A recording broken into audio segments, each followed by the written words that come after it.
Colombia es el país del mundo donde más se asesinan líderes sociales, y en los 2 años del actual gobierno de extrema derecha han muerto más de 600 en manos de grupos paramilitares. Hoy vamos a hablar con uno de los líderes más amenazados, quien permanece oculto y quien ante la impunidad en Colombia nos ha pedido que le hagamos de altavoz ante la comunidad internacional, porque lo que tiene que decir son palabras mayores.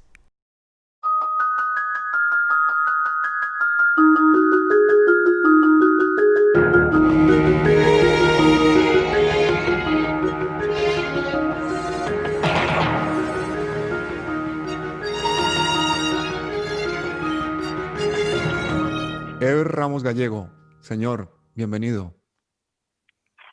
Muy buenos días, Pablo. Gracias por estar aquí compartiendo mis ideas con usted y con todo el mundo, ¿no? Soy líder social del municipio de Río Sucio, Chocó. ¿Y en qué consiste tu trabajo, Ever? Servir como puente entre las comunidades y el gobierno nacional y liderar las comunidades. ¿Y cuál es la problemática más importante que tienen esas comunidades actualmente? Falta de educación, falta de salud, vías de acceso, electrificación, todas estas cosas. El departamento de Chocó es uno de los países más azotados por la violencia y inseguridad. Estoy en este momento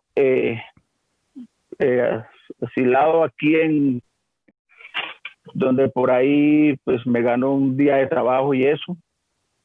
Y como usted lo puede ver, un líder más haciendo parte de este cinturón de miseria. ¿No tienes protección de parte del Estado? ¿No tienes un esquema de seguridad? No, señor, nada de eso. No ha habido ninguna protección por parte de la ONP ni por el Ministerio del Interior, nada de eso. Recordémosles a las personas que nos están oyendo y que muchos no saben lo que es Río Sucio ni lo que es el Chocó, que antes del 20 de diciembre de 1996 el Chocó estaba abandonado por el Estado colombiano. Pero el 20 de diciembre de ese año, 1996, en Río Sucio, en el Bajo Atrato chocuano, entró la guerra. ¿Por qué entró la guerra? Porque sucedió la retoma de Río Sucio y 2 meses después sucedería la Operación Génesis, que fueron operaciones en las que el ejército colombiano, la policía colombiana, trabajaron de la mano con grupos paramilitares y cometieron miles de crímenes. Lo que se le dijo a la opinión pública en ese momento es que la región pues se la había tomado la guerrilla. Y el entonces comandante de la 17 Brigada del Ejército, el general Rito Alejo del Río, dijo que se había producido una operación conjunta de las FARC y del ELN y que cientos de guerrilleros habían tomado Río Sucio. Incluso el periódico más importante del país, El Tiempo, pues esa fue la versión que publicó. Lo que estaba en juego era el inmenso negocio maderero de la región, una de las zonas más biodiversas del mundo, y especialmente el interés por hacer cultivos industriales de palma africana y por deforestar para sembrar pastos y poner explotaciones ganaderas. El grave problema es que 3 años antes, la Ley 70 de 1993 le otorgaba títulos colectivos a las comunidades negras, lo cual hacía que decenas de miles de hectáreas de la zona fueran inembargables y que solo podían ser dedicadas a usos forestales por parte de esas mismas comunidades. Así que los empresarios, principalmente antioqueños, necesitaban echar a esas poblaciones y literalmente lo hicieron a bala y motosierra.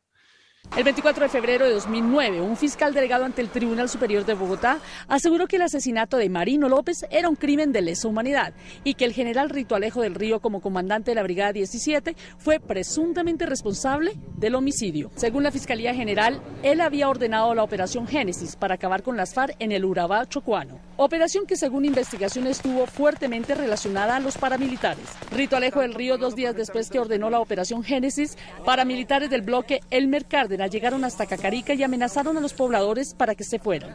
Marino López Mena fue degollado y descuartizado por los paramilitares. Según la Fiscalía, era imposible que el general Rito Alejo del Río no se diera cuenta de la presencia paramilitar, máxime cuando estaba en curso la Operación Génesis en la misma área.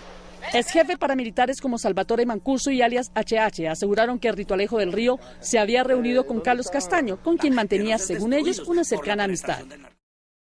En solo Río Sucio, en el año 1997, hubo 54.000 desplazados. Y todo el Bajo y Medio Atrato se convirtió en un cementerio lleno de fosas comunes, donde hubo miles de muertos. Ahí es donde vive y trabaja nuestro amigo Ever. Ahora sí, Ever, cuéntanos lo que está pasando en Río Sucio. Bueno, Pablo, como no solo usted sabe este tema, sino prácticamente el mundo entero, y eso todo el mundo sabe, la violencia que se agudizó ahí desde 1996, ¿sí? Donde entraron grupos paramilitares y, como usted lo dijo, en coordinación con la fuerza pública, y el gobierno no hizo nada para evitar estas cosas. El río Atrato está lleno de muertos, porque cuando salieron desplazados habíamos 8.000 familias que hacíamos parte del municipio de Río Sucio, y cuando regresamos después de desplazamientos solo habían unas 5.000, unas 4.000, 5.000 familias que estaban confirmadas. ¿Qué se hizo el resto de familias? ¿Ah? Fueron a parar al fondo del río Atrato. Y también lógico que en fosas comunes, ¿no? Aparte de las personas que descubrieron que habían asesinado a los grupos paramilitares en coordinación con la fuerza pública. Allí en ese municipio volví yo hace 10 años, empezamos a coordinar otra vez el tema del liderazgo, a organizar las comunidades para sacarlas adelante porque estaban en completo abandono del Estado.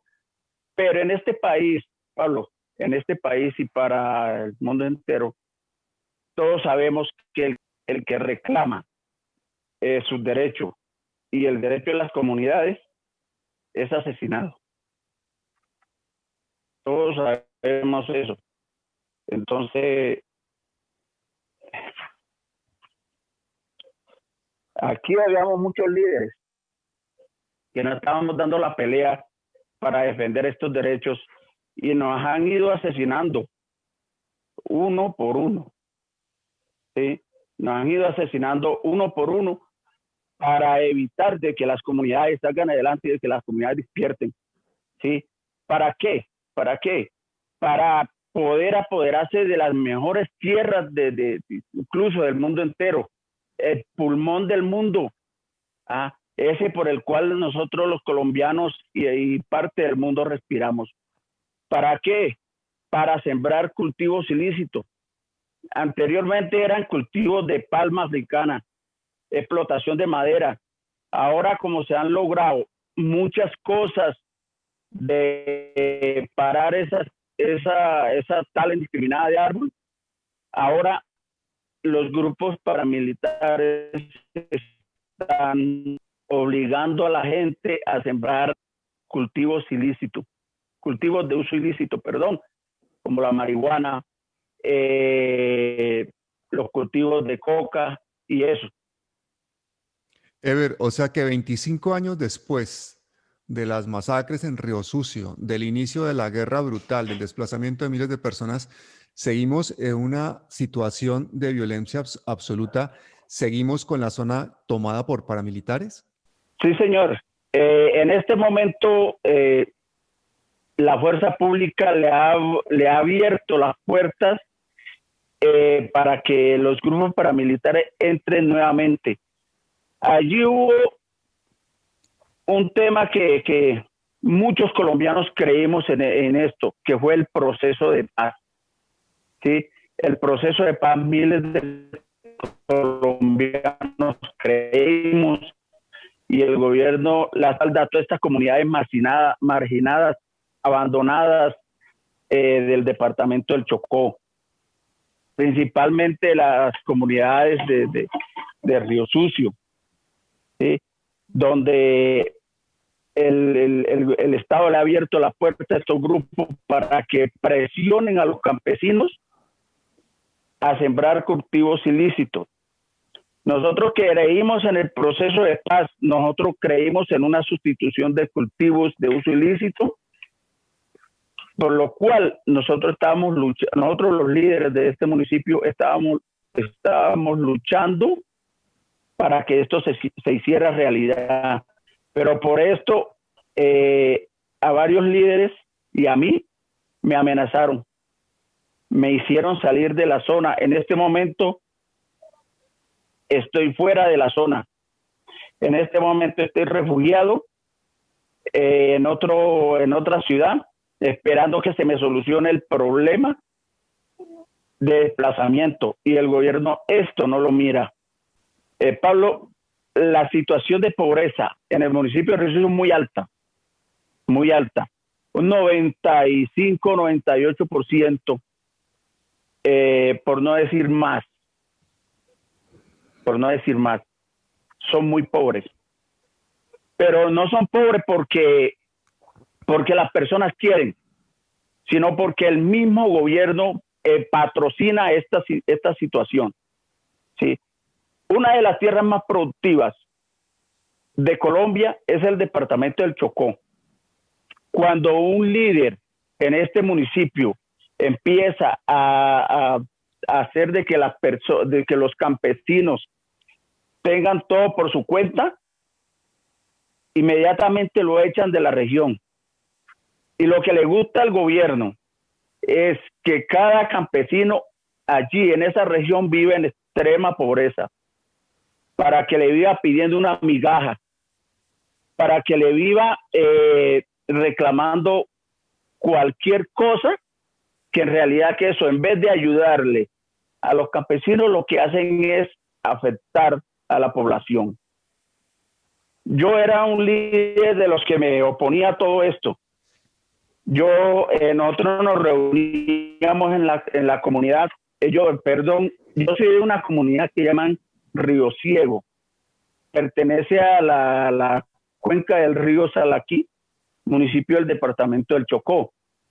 Pues sí, yo me reunía con las comunidades y le decíamos, toda persona aquí debe sembrar todos sus productos, ¿sí? Para que no haya necesidad de irle a pedir nada al gobierno colombiano. ¿Sí? Por eso fue uno de los factores que también me tildaron. Zona no grata dentro de la comunidad. Ahora hace unos 6 meses para acá, ya los grupos paramilitares van y le inculcan a la familia que dejen de sembrar eso y que siembren cultivos de uso ilícito como lo que es la coca. ¿Sí? Y los habitantes de esa región, por estar en una situación donde no tienen vía, no tienen alumbrado público, no tienen nada de estas cosas, entonces le aceptan la propuesta a los grupos paramilitares. ¿Y qué opinas de la estrategia del gobierno de querer erradicar los cultivos ilícitos en base a glifosato?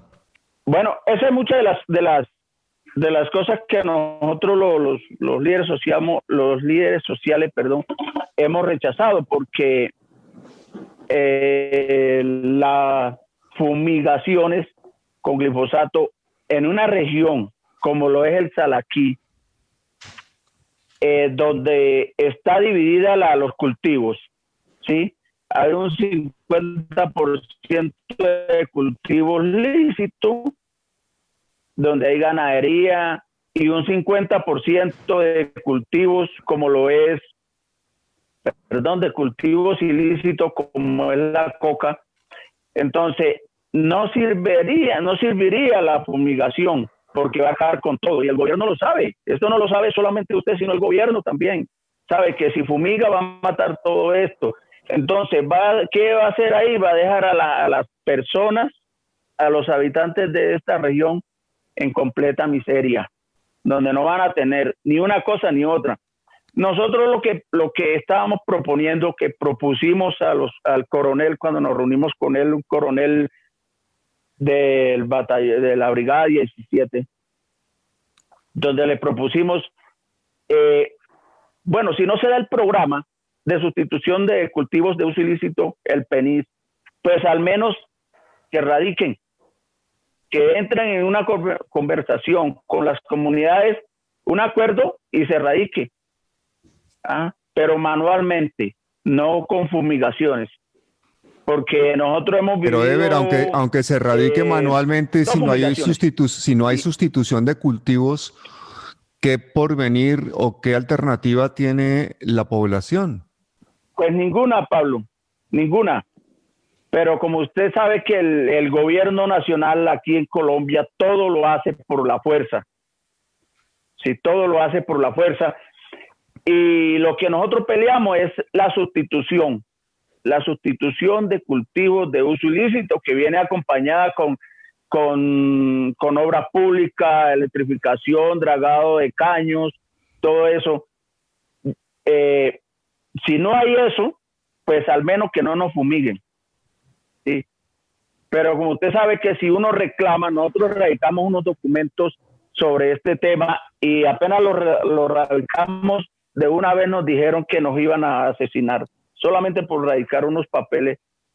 Entonces, ¿De dónde vienen las amenazas, Ever? ¿De dónde vienen? Un 60% de las amenazas contra nosotros los líderes vienen de los grupos ilegales. Grupos de paramilitares, narcotráficos, o sea, narcoparamilitares y otros grupos. Un 40% de las amenazas de los líderes viene del gobierno nacional, de los coroneles que no quieren que se descubra sus patrañas, de capitanes, de cabos, incluso hasta de soldados profesionales. También vienen amenazas por parte de la policía, ¿sí? Amenazas por parte de la policía, porque uno reclama sus derechos. Eso sí es de allí. Es decir, que continúa la complicidad entre la fuerza pública, poderes económicos empresariales y el paramilitarismo. Sí continúan, y mucho, porque si nos ponemos a mirar todo lo que es la región entre Río Sucio y Antioquia, en ese sector conocido como Bajirá, esa es una disputa que viene desde hace mucho tiempo. Y allí en la época esa de 97 hasta 2006, 2008, 2010, esas tierras eran de campesinos. Y esas tierras quedaron en manos de los grandes terratenientes. Incluso hay familiares de Uribe con 10.000, 20.000 hectáreas de tierra. Y allí hay complicidad del gobierno con los grupos paramilitares. Cuando un campesino va a reclamar un pedazo de tierra que le pertenece, entonces el dueño o sea, el que tiene la tierra en este momento, que es los terratenientes, mandan a asesinar a ese campesino. Una pregunta. Esa zona no estaba protegida, no estaba protegida por la ley esta 70 que hacía que esas tierras fueran pertenecientes sobre todo a las comunidades negras y que no fueran transferibles. ¿Qué pasa con esa ley? ¿Eso se derogó o qué? No, señor, esa ley existe. Esa ley existe porque allí hay consejos comunitarios en toda esta región. Pero como le digo, eso lo manipula los altos funcionarios. Los altos funcionarios manipulan eso. Allí hay fincas que han puesto ahí cercano a esos consejos, han puesto en extinción de dominio, se la han quitado a los paramilitares y la han puesto en extinción de dominio, y esos paramilitares están viviendo en sus mismas fincas.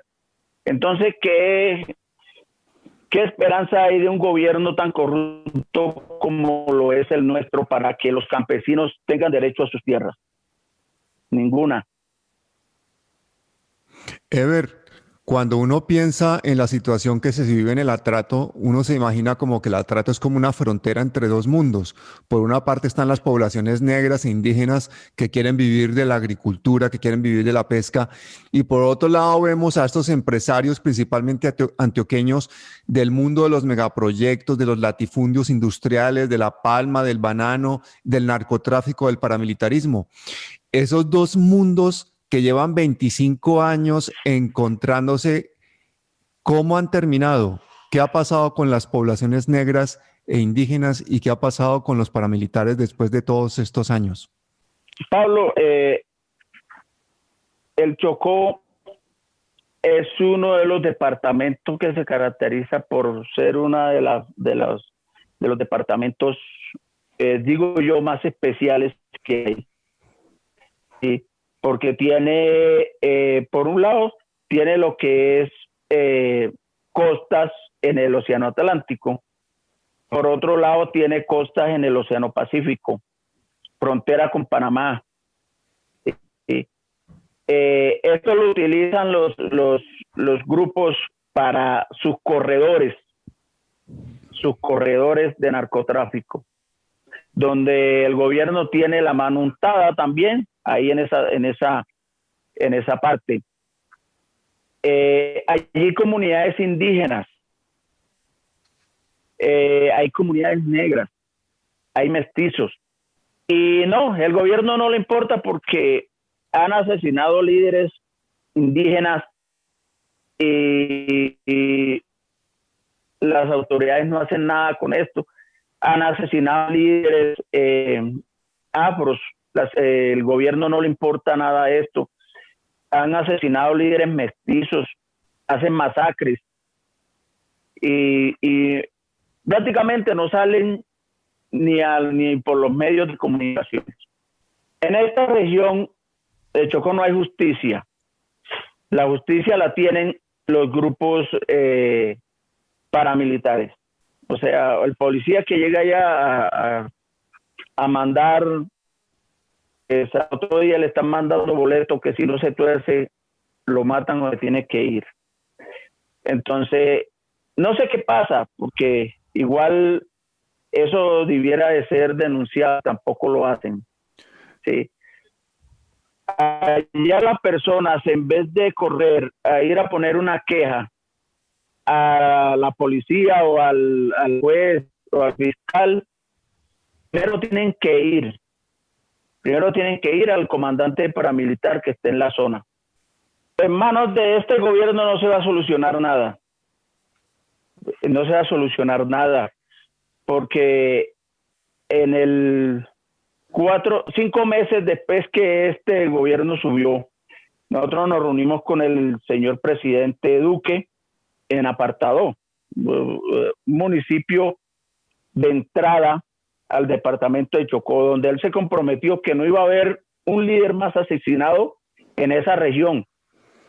Y él salió y a la hora habían dos líderes asesinados allí en el municipio de Río Sucio. Entonces, esos son patrañas, mentiras de un gobierno mafioso como lo es el gobierno nuestro. Si no hay un cambio total, donde un gobierno en realidad mire esta situación, no hay cambio en esta región. Y no lo va a haber. El mensaje que yo le doy a estos colombianos es que no se dejen llevar por los medios de comunicación que están a favor del gobierno. No escuchen lo que digan estos medios. ¿Por qué? Porque una cosa es lo que ellos dicen y otra cosa es lo que se vive en los territorios. Nosotros hemos mandado videos, nosotros hemos hecho hasta lo imposible para que se visibilice esta situación del departamento de Chocó y no lo han hecho, no lo hacen. Lo hacen es cuando hay algo muy grave que en realidad se les sale a ellos de las manos, como el incendio que hubo en Río Sucio. Pues esas son cosas, y eso lo pasan es por encima, ¿sí? Lo pasan por encima. No dan a conocer lo que hay a fondo. Y a los colombianos, indiferente, les digo, estos departamentos, no solamente el Chocó, el Amazonas, los departamentos de frontera, este es otro mundo donde usted tiene que vivir prácticamente arrodillado ante los grupos armados, principalmente los grupos paramilitares. El gobierno no tiene que mirar esta situación, ponerse la mano en el corazón y decir que nosotros también somos humanos. Y como usted sabe, el que presiona, lo asesinan o lo desplazan. ¿Algún mensaje para los colombianos, Ever? Sí, señor. Para todos los colombianos un gran mensaje. Que no asesinemos a los líderes, no los desplacemos. Los líderes son nuestra dirección. Antes protejámoslo. A los colombianos que también miremos por quién vamos a votar, a quién vamos a elegir, que sea una persona que también se baje a nuestros zapatos, ¿sí? Que no sea una persona que piense solamente en enriquecerse ella y maltratar a la clase más pobre. Ever Ramos Gallego, quiero agradecerte tu trabajo y tu valor de cada día. Espero que muchas personas escuchen esta entrevista, se den cuenta de lo que tenemos que hacer y te ayuden a cambiar para que tengamos una Colombia mejor, para que esa situación en territorios como Río Sucio deje de ser ya un terreno de la absoluta impunidad, para que dejen de colaborar las fuerzas del Estado con los grupos paramilitares y con los narcomafiosos que han terminado dejando en la absoluta pobreza a millones de colombianos. Muchísimas gracias, Ever. Gracias, hombre Pablo, y un abrazo para todo Colombia, principalmente mi pueblo chocuano. Que Dios los bendiga y ánimo. Muchísimas gracias, amigo, hasta siempre. Gracias, hombre Pablo, un gran abrazo desde Colombia. Para las personas que están trabajando a favor de nosotros los líderes por fuera. Gracias, hombre. Gran abrazo para toda esta gente.